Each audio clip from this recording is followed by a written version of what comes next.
Il était le feu et l'ombre.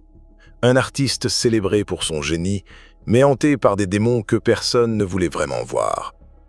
Pendant des années, sa guitare avait crié plus fort que ses silences, et ses excès semblaient n'être qu'une autre facette de son mythe. Puis, soudainement, tout s'est arrêté.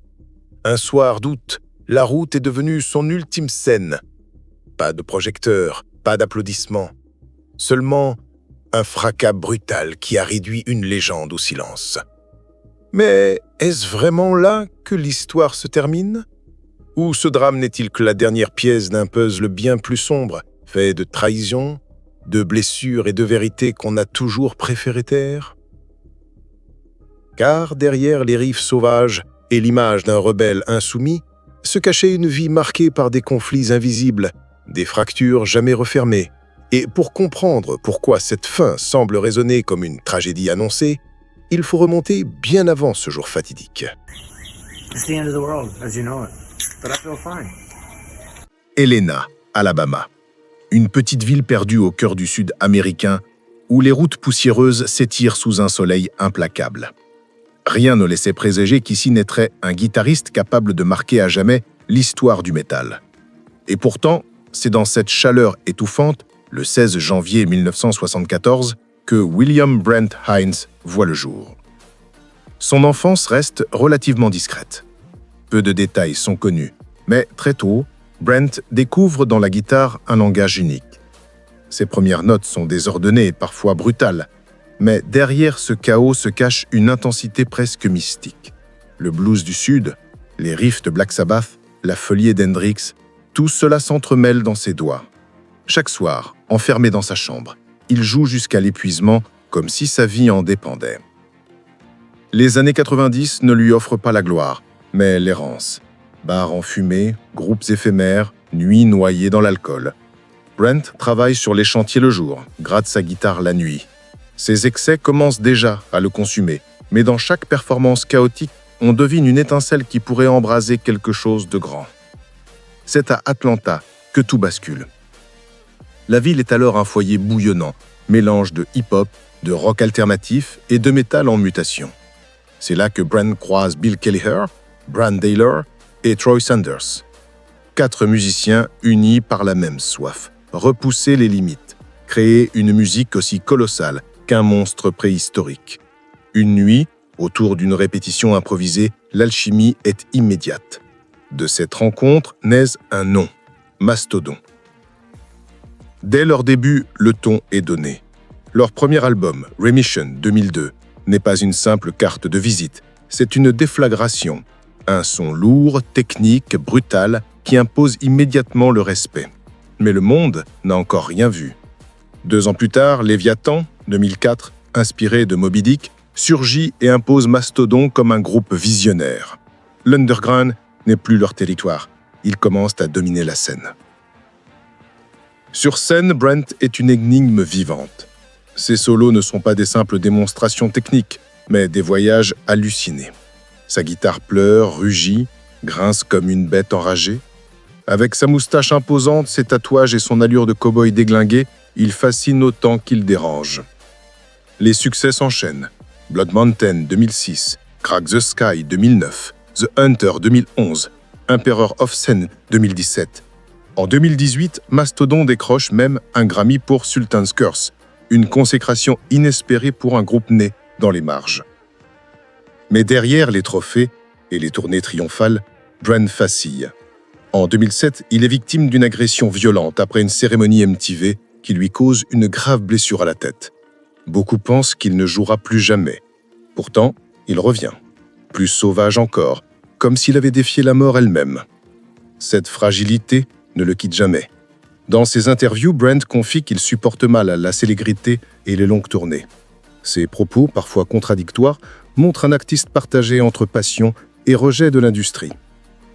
Et c'est précisément cette contradiction qui le rend unique, un guitariste de génie, capable de composer des riffs inoubliables, mais en même temps, un esprit indomptable, incapable de plier devant les attentes.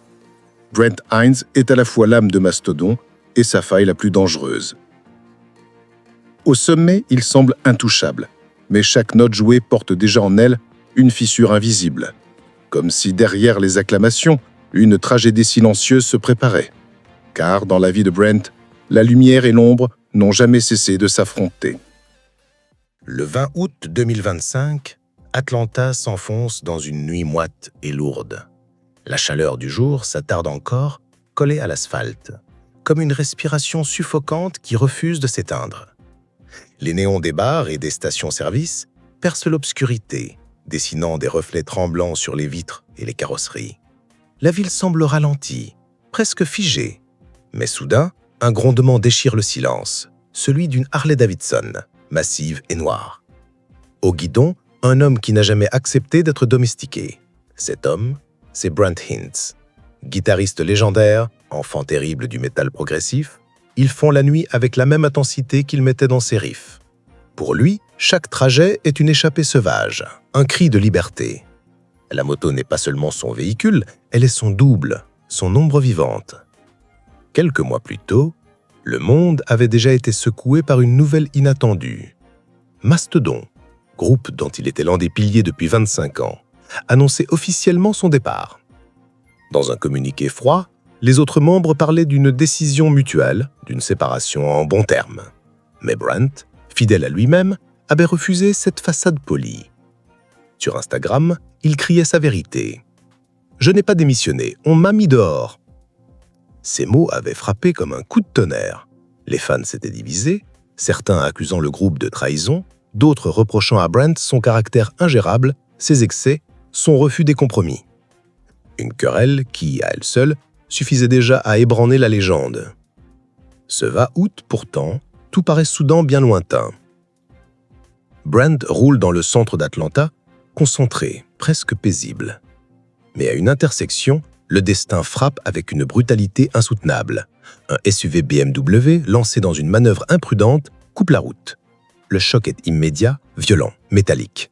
Le corps de Brent est projeté en avant, la Harley réduite à un amas de fer tordu. Les témoins, médusés, racontent plus tard un vacarme assourdissant suivi d'un silence irréel, comme si la ville elle-même retenait son souffle. En quelques secondes, tout bascule. Les secours arrivent vite, mais le rapport médical est implacable. Polytraumatisme, décès sur place. William Brent Hinds, 51 ans, s'éteint là où il avait toujours vécu, sur le bitume d'Atlanta. Les premiers éléments de l'enquête ne laissent aucun doute, le conducteur du SUV a commis une faute de priorité. Brent portait son casque, ne roulait pas à une vitesse excessive et aucun test ne révèle la moindre trace d'alcool ou de drogue. Cette fois, ce n'est pas l'histoire stéréotypée d'une rockstar dévoyée. Ce n'est pas l'image du musicien détruit par ses démons intérieurs. C'est simplement un accident, absurde, brutal, terriblement injuste.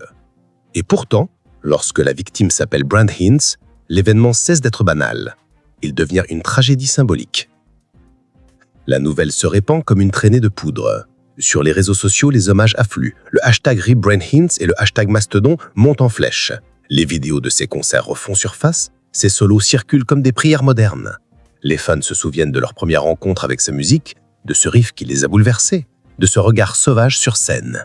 Certains parlent de lui comme d'un frère absent, d'autres comme du génie incompris du métal contemporain. Partout, c'est le même choc. Un homme qui semblait indestructible à travers sa musique, fauché par une seconde d'intensité. Les réactions de ses pairs ne se feront pas attendre. Les membres de Mastodon, malgré la rupture douloureuse, publient un message d'une sobriété glaçante. Nous sommes dans un état de tristesse indescriptible. Les grands médias musicaux s'emparent de l'affaire. Pitchfork évoque une perte incommensurable pour le métal progressif. The Guardian titre sur un génie tourmenté emporté trop tôt. Rolling Stone rappelle son rôle central dans la réinvention du métal américain. Ce ne sont pas seulement des hommages, ce sont des tentatives pour saisir dans des mots une perte que les mots seuls ne parviennent pas à contenir. Dans les rues d'Atlanta, les fans organisent des mémoriaux improvisés. Devant les salles où Mastodon a des jouets, des bougies sont allumées, des guitares miniatures déposées, des messages griffonnés à la hâte sur des cartons. « Ride in peace, ton feu brûlera toujours ». Ces gestes simples traduisent une vérité plus vaste. Brent Hinds n'était pas seulement un musicien, il était un symbole de liberté, un homme qui refusait d'obéir aux règles d'un monde trop lisse. Mourir sur une Harley, c'est pour certains l'ultime cohérence. Mais pour d'autres, c'est un gâchis insoutenable, une absurdité qui laisse derrière elle un vide immense. Comme toujours, là où la réalité choque, les rumeurs s'infiltrent. Certains affirment que Brent préparait un album solo explosif où il comptait révéler des vérités dérangeantes après son départ de Mastodon. D'autres prétendent qu'il oscillait entre euphorie créative et mélancolie profonde, fragilisée par les tensions des derniers mois. Rien n'est confirmé, mais le doute nourrit le mythe, car le public supporte mal l'idée que tout puisse se résumer à un banal accident. On préfère y voir une malédiction, une prophétie accomplie, l'écho d'une vie trop intense pour durer. Ce drame résonne comme une métaphore cruelle de son existence. Brent avait toujours vécu vite, refusé les compromis, défié les conventions. Sa guitare n'était jamais sage, elle hurlait, elle grattait, elle brûlait. Sur scène, il se montrait brut, imprévisible, incapable de feindre. Et sa fin, soudaine, brutale, incarne cette logique du trop-plein. Mais il serait dangereux de romantiser l'événement, car rien ne put adoucir la réalité d'un corps brisé sur l'asphalte. Brent Hinds n'est pas parti en héros de légende. Il est mort comme un homme, victime d'une erreur de conduite. Et c'est précisément ce contraste qui bouleverse. Il était plus grand que nature par son art, mais il s'est heurté à la banalité implacable du monde. Alors on se tourne vers la seule chose qui demeure, la musique. Ses riffs résonnent de nouveau, brûlants, indomptables. L'Aviaton revient comme une odyssée, Crack the Sky comme une prophétie, Hushed and Grim comme une méditation prémonitoire. Chaque note prend une dimension nouvelle, comme si Brent avait toujours pressenti que le vie pouvait s'interrompre d'un coup. Et dans ce fracas, une vérité s'impose. Si la route a emporté l'homme, la musique, elle, survivra. Brent Hinds ne peut là pour jouer ses solos, mais ses solos n'a pas fini de jouer en nous. La nouvelle de la mort de Brent Hinds n'a pas seulement brisé un cœur. Elle a ébranlé tout un univers. Ce n'était pas seulement un musicien qui disparaissait, mais une force brute, une présence scénique trop vaste pour être contenue dans la banalité de la vie quotidienne.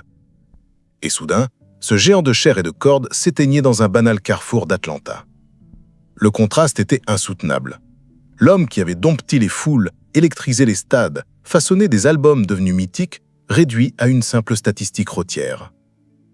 Le premier choc fut celui des fans. Les forums spécialisés se sont transformés en veillées virtuelles. Sur Reddit, un utilisateur écrivait « Je l'ai vu en 2009 à Berlin. Il était ivre, maladroit, mais quand il a attaqué son solo, j'ai compris ce que signifiait le mot « possession ». Un autre ajoutait « Brent n'était pas parfait. » Mais c'est précisément cette imperfection qui le rendait unique.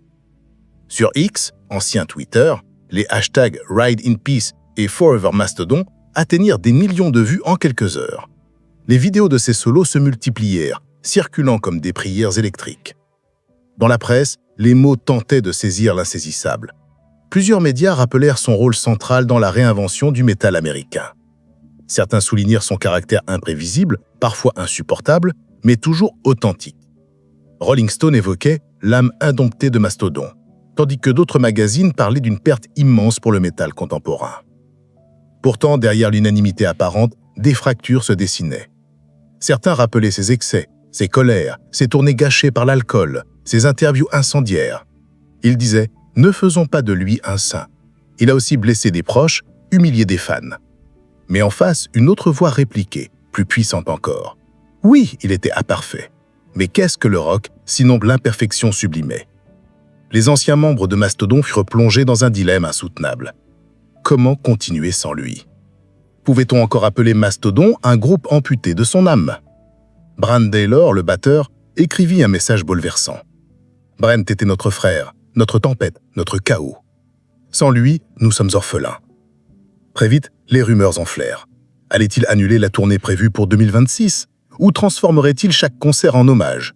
Les promoteurs attendaient une réponse. Les fans, eux, semblaient partagés. Certains réclamaient la fin pure et simple du groupe par respect, d'autres au contraire suppliaient « Ne le laissez pas mourir une deuxième fois en arrêtant la musique ». Au cœur de ce tumulte, la figure de Brent se métamorphosait. De guitariste vivant, il devenait une légende figée. Chaque souvenir se teintait d'une aura prophétique. Son sourire ironique, son regard fatigué, ses tatouages, tout semblait contenir un pressentiment.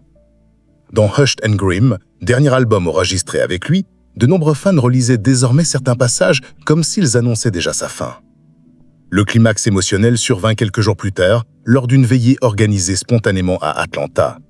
Devant le tabernacle, salle où Mastodon avait donné tant de concerts mémorables, des centaines de personnes se réunirent.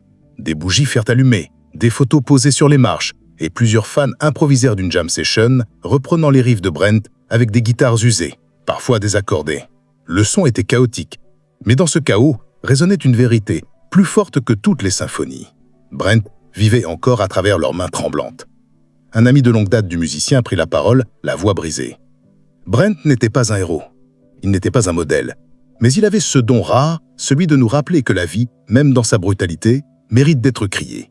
À ces mots, la foule éclata en applaudissements, certains pleuraient, d'autres levèrent leurs canettes de bière vers le ciel, comme un dernier toast. Puis vint un silence lourd, interminable, comme si pour la première fois, chacun comprenait qu'il ne s'agissait pas seulement d'enterrer un musicien, mais aussi d'une part de leur propre jeunesse, de leur révolte, de leurs illusions. Dans les jours qui suivirent, les ventes d'albums de Mastodon explosèrent. Léviathan réapparut dans les classements. Les solos de Brent devinrent matière d'analyse, disséqués comme des textes sacrés. Les collectionneurs s'arrachèrent ses guitares, ses médiators, ses blousons de lait cuir. Mais derrière cette frénésie restait une douleur nue, celle de savoir qu'il ne reviendrait pas. Le paradoxe le plus cruel était là. Brent avait passé sa vie à fuir toute forme d'enfermement, à rejeter toute autorité, à gronder contre les conventions. Et encore était-il désormais enfermé dans une seule image, celle du guitar hero maudit. Lui qui détestait les étiquettes devenait prisonnier d'une légende. Et pourtant, peut-être c'est cela au fond l'ultime destin des artistes dits maudits. Brûler trop vite, mourir trop tôt, mais laisser derrière eux une flamme que rien ne pourra empêcher. Pour les fans, pour ses proches, pour le monde du métal, Brent Hinds n'était plus seulement un homme. Il était devenu une cicatrice. Une cicatrice douloureuse, mais lumineuse. Brent Hinds n'est plus. Sa disparition brutale a laissé un vide immense, un silence que même les riffs les plus lourds de Mastodon ne pourront jamais combler. Pour ses proches, ses compagnons de route, ses fans, la nouvelle résonnait comme un coup de tonnerre. Comment imaginer la scène du métal sans lui? Comment accepter que celui qui semblait invincible ait disparu, non pas au sommet d'un concert, mais dans l'anonymat cruel d'une route d'Atlanta? Et pourtant, c'est peut-être dans ce silence que s'impose la véritable mesure de son héritage. Brent n'était pas seulement un guitariste virtuose, il était une âme indomptée, un esprit rebelle, un homme qui refusait de plier. Ses excès, ses blessures, ses contradictions, tout cela faisait partie intégrante de sa légende. Il n'a jamais cherché la perfection, mais l'authenticité brute, et c'est précisément pour cela qu'il continue de toucher, de fasciner, parfois même de déranger. Aujourd'hui, ces morceaux résonnent comme des épitaphes sonores. Chaque solo prend l'allure d'une prière, chaque riff devient un adieu suspendu dans l'air. Les fans, partout dans le monde, rallument ces chansons comme on rallume une bougie, refusant que la flamme s'éteigne. Ses compagnons de groupe, eux, se retrouvent face à une énigme douloureuse. Poursuivre l'aventure, est-ce trahir sa mémoire, ou au contraire, lui rendre l'hommage le plus fidèle? Brent rejoint désormais ce cercle restreint d'artistes partis trop tôt, dont la mort transforme la trajectoire en mythe. Aux côtés de Hendrix, Cobain ou Lemmy, il incarne cette figure tragique, celle du créateur consumé par sa propre intensité. Mais contrairement à d'autres, il laisse une question troublante. Combien faut-il de douleur, de sacrifices pour atteindre l'éternité? Peut-être ne le saurons-nous jamais. Mais une chose est certaine, tant qu'un riff de Mastodon continuera de vibrer quelque part, Brent Hinds ne sera jamais vraiment mort. Alors, si vous souhaitez continuer à explorer avec nous ces histoires où la lumière et l'ombre s'entrelacent, abonnez-vous à la chaîne, car derrière chaque légende, il reste toujours une vérité, encore cachée.